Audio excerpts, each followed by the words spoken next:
Hello friends, इस video में हम बात करेंगे दूसरी सॉर्टिंग एल्गोरिथम का सिलेक्शन सॉर्ट एल्गोरिथम। इसके पिछले वीडियो में हमने बात की थी बबल सॉर्ट एल्गोरिथम के बारे में। दोस्तों, ये एक लेक्चर सीरीज चल रही है एल्गोरिथम्स एंड डेटा स्ट्रक्चर्स के ऊपर, और ये जो वीडियो है ये लेक्चर 4 है।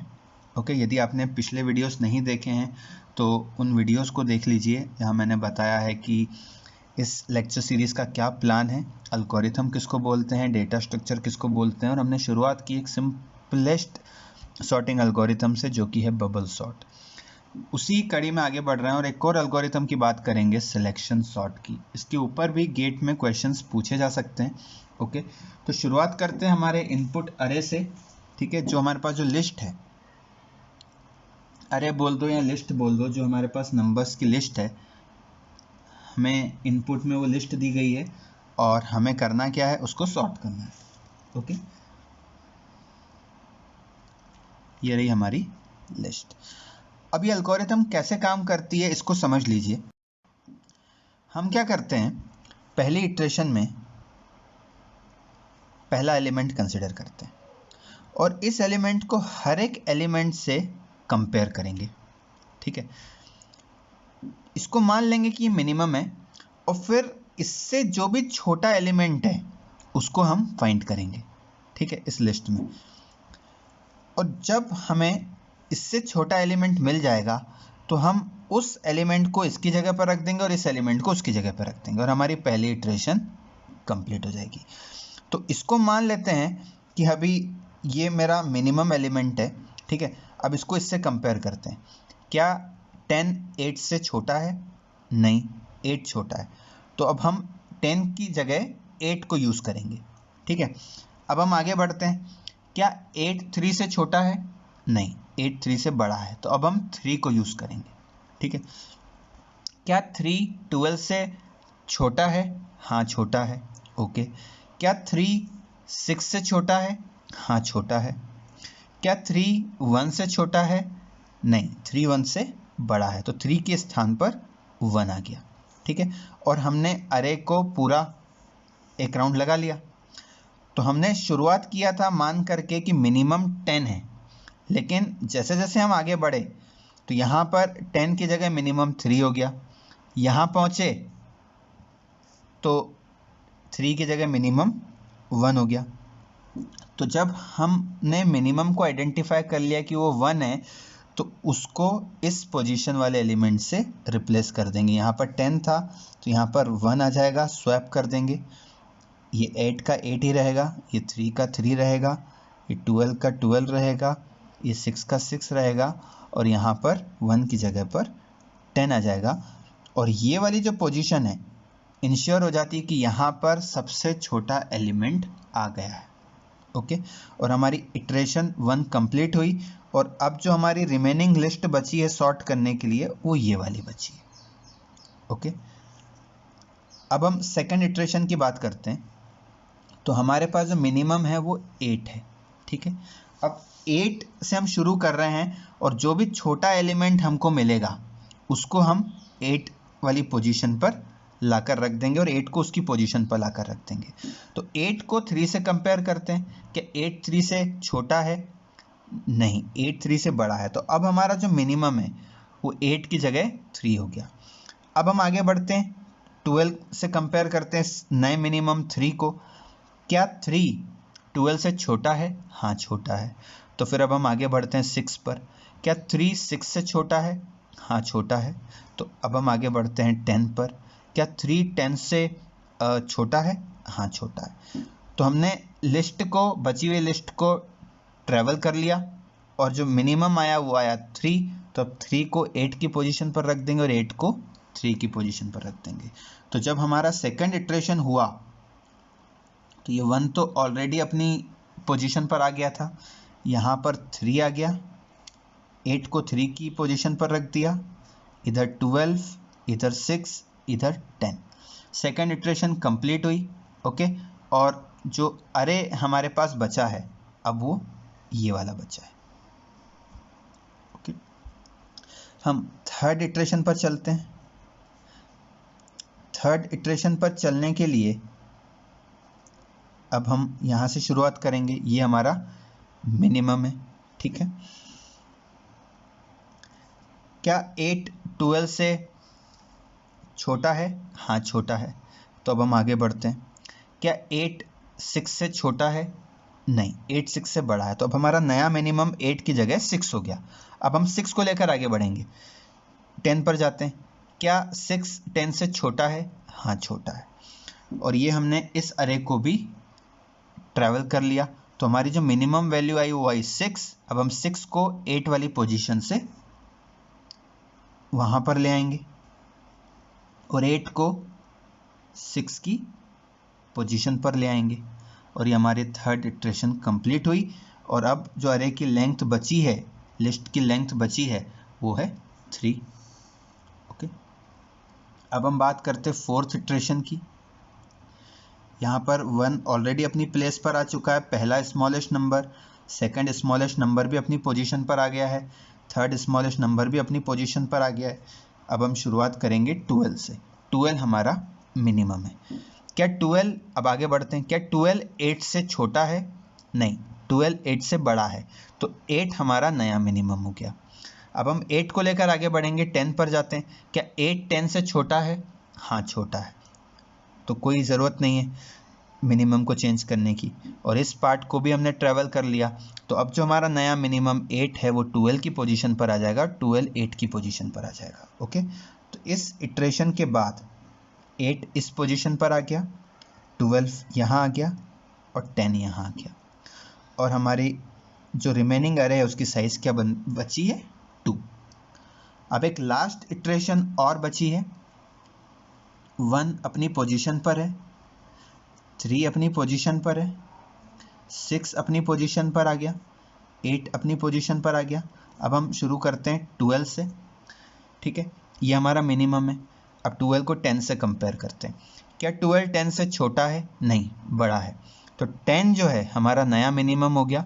और यहाँ पर क्योंकि अरे को हम ट्रैवल ऑलरेडी कर चुके हैं, छोटा अरे बचा था, तो अब इस 10 को 12 से रिप्लेस कर देना, 12 को 10 की जगह पर ले आना, तो 10 यहाँ पर आ गया और 12 यहाँ पर बच गया, और ये अकेला बचा, तो ये ऑलरेडी अपनी सही पोजीशन पर ही रहेगा। और इसी के साथ सिलेक्शन सॉर्ट के थ्रू ये एल्गोरिथम ने इस लिस्ट को सॉर्ट कर दिया, एल्गोरिथम टर्मिनेट हुई। तो दोस्तों एक बार और शॉर्ट में इन स्टेप्स को रिविजिट कर लेते हैं। जब हम पहले इटरेशन पर थे तो हमें पहले एलिमेंट को सिलेक्ट करना था, हमारा मिनिमम था 10, ठीक है। 10 को 8 से कंपेयर किया, कोई फ़र्क नहीं पड़ा, ठीक है। 10 को 3 से कंपेयर किया, तो क्योंकि 10 3 से बड़ा है, तो अब हमारा जो नया मिनिमम है वो 10 से हटके 3 हो गया। तो 3 को कंपेयर करना है बचे हुए एलिमेंट से, 12 से। 3 12 से छोटा है, कोई बात नहीं। 6 पे आएंगे, 3 6 से छोटा है, कोई बात नहीं। 3 1 से छोटा नहीं है, 3 1 से बड़ा है, तो अब हमारा नया मिनिमम 3 की बजाय 1 हो गया। और क्योंकि यहाँ पर लिस्ट ख़त्म हो गई, तो अब हमको क्या करना है कि जिससे हमने स्टार्ट किया था, जिस नंबर से स्टार्ट किया था जो कि 10 है, इस 10 को इस मिनिमम वाले नंबर से स्वैप कर देना। तो ये जो 1 है ये 10 की पोजीशन पर आ जाएगा और 10 जो है 1 की पोजीशन पर आ जाएगा। तो जैसा कि आप देख सकते हैं कि यहाँ 1 आ गया और यहाँ पर 10 आ गया। और अब हमारी प्रॉब्लम छोटी हो गई, हमने 6 एलिमेंट से शुरू किया था, अब हमारे पास 5 एलिमेंट्स बचे। और यहाँ पर फिर हम 8 से शुरुआत करेंगे, तो मिनिमम हमारा 8 यहाँ से स्टार्ट हुआ। 8 को 3 से कंपेयर किया, 8 3 से छोटा नहीं है, 8 3 से बड़ा है, तो अब हमारा मिनिमम 8 की बजाय 3 हो गया। फिर इस 3 को, इस नए मिनिमम को 12 से कंपेयर किया, छोटा है, सही है। फिर 6 से किया, 3 6 से छोटा है, सही है। फिर 10 से किया, 3 10 से छोटा है, सही है। तो ये जो 3 है ये 3 8 की पोजीशन पर आ गया और 8 3 की पोजीशन पर आ गया। तो यहाँ आप देख सकते हो कि 3 अपनी पोजीशन पर आ गया और 8 3 की पोजीशन पर आ गया। और ये जो दो नंबर्स हैं ये अपनी सही सही पोजीशंस पर आ गए हैं। और अब हमारे जो बचे हुए लिस्ट की लेंथ है वो है 4। फिर यहाँ पर हमने 8 से शुरू किया जो कि मिन है, ठीक है। यहाँ पर गए तो 8 12 से छोटा है, यहाँ गए तो 8 6 से छोटा नहीं है, बड़ा है, तो अब हमारा मिन 8 की बजाय 6 हो गया। फिर 6 को 10 से कंपेयर किया, ठीक है, तो 6 10 से छोटा है, तो अब ये जो 6 है ये 8 की पोजीशन पर आ गया, 8 6 की पोजीशन पर आ गया। तो जैसा कि आप देख सकते हो कि 6 यहाँ आ गया है और 8 यहाँ आ गया है। अब हम इस बची हुई लिस्ट को सॉर्ट करने के लिए काम करेंगे, तो मिन यहाँ पर 12 है। अब 12 से फिर हम यहाँ गए तो मिन 12 से हटकर 8 हो गया, ठीक है, और 8 और 12, 8 12 की पोजीशन पर और 12 8 की पोजीशन पर आ गया। फिर यहाँ शुरू किया तो मिनिमम 12 था और 12 से मिनिमम 10 हो गया, तो अब हमने 10 को 12 की पोजीशन पर रख दिया और 12 को 10 की पोजीशन पर रख दिया। तो दोस्तों यही होती है सिलेक्शन सॉर्ट एल्गोरिथम। मुझे विश्वास है अब आपको ये एल्गोरिथम रन करने में कोई तकलीफ नहीं होगी, आसानी से आपको ये एल्गोरिथम समझ में आ गई है। तो दोस्तों अब जैसा हमने बबल सॉर्ट को एनालाइज किया था, इसको भी एनालाइज करते हैं कि कितने कंपैरिजन ऑपरेशंस यहाँ पर लगेंगे, ठीक है। तो जैसा कि हमने देखा कि n = 6, 6 एलिमेंट्स हैं, ठीक है। जब 6 एलिमेंट्स हैं तो हमने कितने कंपैरिजंस देखे, इसको सिलेक्ट किया, 1 2 3 4 5, 5 बार कंपैरिजंस हुए, ठीक है। जब लिस्ट की लेंथ हो गई 5 तब कितने कंपैरिजंस हुए, 4। जब लिस्ट की लेंथ हो गई 4 तो कितने कंपैरिजंस हो गए, 3। जब लिस्ट की लेंथ हो गई 3 तब कितने कंपैरिजंस हुए, 1 2। आसानी से आप चेक कर सकते हो, यदि आपने एल्गोरिथम के एग्जीक्यूशन को समझ लिया अच्छे से तो ये चीज़ आसानी से निकाली जा सकती है। जब n की वैल्यू 2 होती है तब कितने कंपैरिजंस होते हैं, एक कंपैरिजन होता है, ओके, ठीक है। तो 5 इटरेशंस हुई, पहली इटरेशन, दूसरी, तीसरी, चौथी, पांचवी, ठीक है। तो यदि n 6 है तो नंबर ऑफ इटरेशंस कितनी होगी, 5। उसी तरीके से n कोई भी p है, एक नंबर है, तो नंबर ऑफ इटरेशंस कितने हो गए, p - 1, ठीक है। अब जैसा कि हमने देखा कि जब n 6 है, ठीक है, शुरुआत में 6 एलिमेंट्स हैं तो 5 कंपैरिजन, फिर एक एलिमेंट तो अपनी पोजीशन पर आ गया तो बचे 5 एलिमेंट्स तो 4 कंपैरिजन, फिर 3 कंपैरिजन, फिर 2 कंपैरिजन, फिर 1 कंपैरिजन, ठीक है। तो उसी तरीके से यदि p एलिमेंट्स हैं, ठीक है, तो कितने कंपैरिजन्स होंगे पहली इटरेशन में, p - 1, उसके बाद सेकेंड इटरेशन में p - 2, और उसी तरीके से जब p - 1 वाली इटरेशन होती है तो एक कंपैरिजन होगा, ओके। तो यहां पर भी टोटल नंबर ऑफ कंपैरिजन्स को काउंट करने के लिए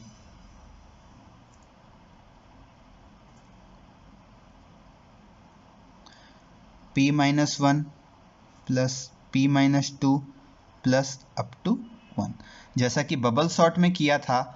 यदि आपने उस वीडियो को नहीं देखा है तो देख लो, जहां एक छोटा सा फॉर्मूला हमने यूज़ किया था।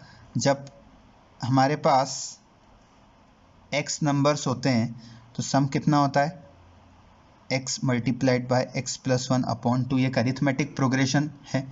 तो अरिथमेटिक प्रोग्रेशन में यदि इस तरह का प्रोग्रेशन होता है तो सम कैसे निकलता है, इस फॉर्मूले से निकलता है। इसको आसानी से प्रूव कर सकते हो आप। तो आप यहाँ पर टोटल नंबर ऑफ कंपैरिजन्स कैसे निकाल सकते हो, x, ठीक है, x क्या है, p - 1, x + 1 लिखना है तो p - 1 + 1/2, मतलब p × p - 1/2, ठीक है।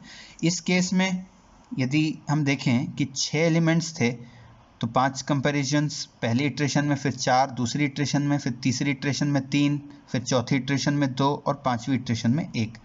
तो इस केस के लिए यदि आप सम करोगे तो 5 + 4 9 + 3 12 + 2 14 + 1 15। इस केस के लिए जो नंबर ऑफ कंपैरिजन्स हैं कितनी हो गई, 15 हो गई, ठीक है। और इन जनरल जब n कोई भी एक p होगा तो इतनी p - 1 इटरेशंस होंगी और हर इटरेशन पर कितने कितने कंपैरिजन्स हो रहे हैं। तो टोटल नंबर ऑफ कंपैरिजन्स निकालने के लिए इन सभी नंबर्स को जोड़ दिया यहाँ पर और इस फॉर्मूले का यूज़ करके ये वाली क्वांटिटी निकल आई। ओके, और ये जो क्वांटिटी है ये है वर्स्ट केस टाइम कॉम्प्लेक्सिटी।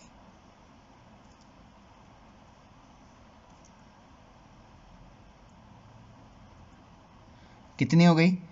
इसको हम लिख सकते हैं p की पावर 2 माइनस p अपॉन 2, जैसा कि बबल सॉर्ट के केस में लिखा था, और इसको लिख सकते हैं big O of p squared. Okay, तो worst case time complexity selection sort की होती है big O of p squared, जो कि सिमिलर है बबल सॉर्ट के। ये चीज़ कैसे आती है, इसका क्या मतलब है, अच्छे से आगे आने वाले वीडियोस में हम डिस्कस करेंगे। लेकिन इस वीडियो के लिए इतना आप ध्यान रखो कि जब भी वर्स्ट केस टाइम कॉम्प्लेक्सिटी की बात आएगी सिलेक्शन सॉर्ट की, तो यहाँ से जो हायर ऑर्डर वाला पॉलिनोमियल है बिना किसी कोएफिशिएंट के, यहाँ पे कोई कोएफिशिएंट 3p स्क्वायर्ड होता फॉर एग्जांपल, तो 3 को इग्नोर कर देते, p स्क्वायर्ड को एज इट इज यहाँ पर लिख देना है। ठीक है, ये वर्स्ट केस है। वर्स्ट केस का मतलब कि जब आप पूरी एल्गोरिथम को रन करते हो, जो जिस तरीके से एल्गोरिथम डिफाइन की हुई है उसको जब आप पूरी तरीके से रन करते हो, ठीक है, एट द एंड आपको सॉर्टेड लिस्ट मिलती है। ठीक है, जैसा कि बबल सॉर्ट में देखा था, बबल सॉर्ट का बेस्ट केस कैसे आ सकता है, इसका बेस्ट केस कैसे आएगा, यहाँ पर हम पहला एलिमेंट सेलेक्ट करते हैं और उसको हर एक एलिमेंट से क्या करते हैं, कंपेयर करके देखते हैं। जब हम हर एक एलिमेंट से कंपेयर करते हैं तो बीच में एलिमेंट्स सॉर्टेड हैं या नहीं हैं इसको मेज़र नहीं कर रहे हम, तो इससे छोटा जो एलिमेंट है, ठीक है, और जो सबसे छोटा एलिमेंट है पूरी लिस्ट में उसको आइडेंटिफाई कर रहे हैं। तो हम यहाँ पर हर एक इटरेशन में ये चेक नहीं कर पा रहे हैं इस एल्गोरिथम के थ्रू कि ये जो एलिमेंट है और इसके बाद जो बचे हुए एलिमेंट्स हैं, क्या ये सारे ऑलरेडी सॉर्टेड हैं क्या, ये काम नहीं कर पा रहे। मतलब इसका जो बेस्ट केस है, एज सच कोई बेस्ट केस नहीं है, सारी चीज़ें सिमिलर रहेंगी। ठीक है, तो यदि हम इसके बेस्ट केस की बात करें और इसके एवरेज केस की बात करें और इसके वर्स्ट केस की बात करें, तो तीनों big O of p squared रहेगा। ओके, इस इंफॉर्मेशन को आप मेमोरी में भी रख लो। वर्स्ट केस कैसे आया, तो ये चीज़ हमने यहाँ पर कैलकुलेट की, सिमिलर है बबल सॉर्ट जैसे। और बेस्ट केस की हम बात कर रहे हैं कि यहाँ पर डायरेक्टली कोई बेस्ट केस वाला कॉन्सेप्ट एग्जिस्ट नहीं करेगा, क्योंकि जिस तरीके से ये एल्गोरिथम काम करती है, इसको इस एलिमेंट को हर एक एलिमेंट से कंपेयर होना है। ठीक है, और जो सबसे छोटा एलिमेंट है वो निकल कर आ जाएगा, फिर सेकंड वाले एलिमेंट को हर एक एलिमेंट से कंपेयर करना और छोटा एलिमेंट निकल कर आ जाएगा। कोई रास्ता नहीं है जिससे यह पता कर सकें कि ये वाले जो एलिमेंट्स हैं ये ऑलरेडी सॉर्टेड है। ओके, लेकिन इस एल्गोरिथम के लॉजिक के साथ आप यदि बबल सॉर्ट के बेस्ट केस वाला लॉजिक इंप्लीमेंट कर देते हो तो आप फर्स्ट केस में ही, फर्स्ट इटरेशन में ही एल्गोरिथम को रोक सकते हो। ठीक है, सिलेक्शन सॉर्ट इस तरीके से काम करती है। अभी जो मैं कंडीशन ऐड करने की बात कर रहा हूँ ये एक इन्हांसमेंट हो गया। ओके, यदि सिलेक्शन सॉर्ट को इसी तरीके से देखें तो इसका कोई बेस्ट केस एग्जिस्ट नहीं करता। ठीक है, सिमिलर रहेगा वो वर्स्ट केस के। ठीक है, हर case big O of n squared ही रहेगा। ठीक है, तो इसका यहाँ p स्क्वायर्ड रहेगा, तो इसका एवरेज केस भी big O of p squared रहेगा। यदि आपने बबल सॉर्ट वाला वीडियो देखा है तो बबल सॉर्ट में यदि हम बबल सॉर्ट को नेचुरली फॉलो करें और उस कंडीशन को ऐड नहीं करें जहां पर हम उस काउंट को भी मेंटेन कर रहे हैं और उसको चेक कर रहे हैं, तो बबल सॉर्ट का भी कोई बेस्ट केस एज सच नहीं निकलेगा। ठीक है, उसका बेस्ट केस भी बिग O p स्क्वायर्ड ही रहता, लेकिन फिर भी हमने एक कंडीशन ऐड करी। ठीक है, आसान सी कंडीशन ऐड करके बबल सॉर्ट को थोड़ा सा इंप्रूव कर दिया ताकि यदि ऑलरेडी सॉर्टेड है, ठीक है, तो उस केस में हम एक ही इटरेशन में कंप्लीट कर सकते हैं एल्गोरिथम को। ठीक है, तो दोस्तों इस वीडियो के लिए बस इतना ही। आगे आने वाले वीडियोस में आपको ये जो बिग ओ और इस तरह की चीज़ें हैं, best case, average case, worst case, इनके बारे में और अच्छी तरह से समझ में आएगा। इस वीडियो का मेन उद्देश्य ये है कि आपको ये एल्गोरिथम रन करते आ जाए कि सिलेक्शन सॉर्ट को रन कैसे करना है, ठीक है, और एक आइडिया लग जाए कि कंपैरिजन ऑपरेशंस कितने लग रहे हैं, ठीक है, और टाइम कॉम्प्लेक्सिटी जो हम बोल रहे हैं उसको कैसे रिप्रेजेंट करते हैं, ठीक है। आगे आने वाले वीडियोस में और अच्छी तरह से समझ में आएगा। तब तक के लिए आप जुड़े रहिए इस चैनल से। यदि सब्सक्राइब नहीं किया है तो सब्सक्राइब कर लो, ठीक है। लाइक करो यदि वीडियो अच्छा लग रहा है। कमेंट्स में अपने फीडबैक शेयर करो, ठीक है, ताकि और अच्छे वीडियोस बन सकें। और सीखते रहो, पढ़ते रहो। धन्यवाद।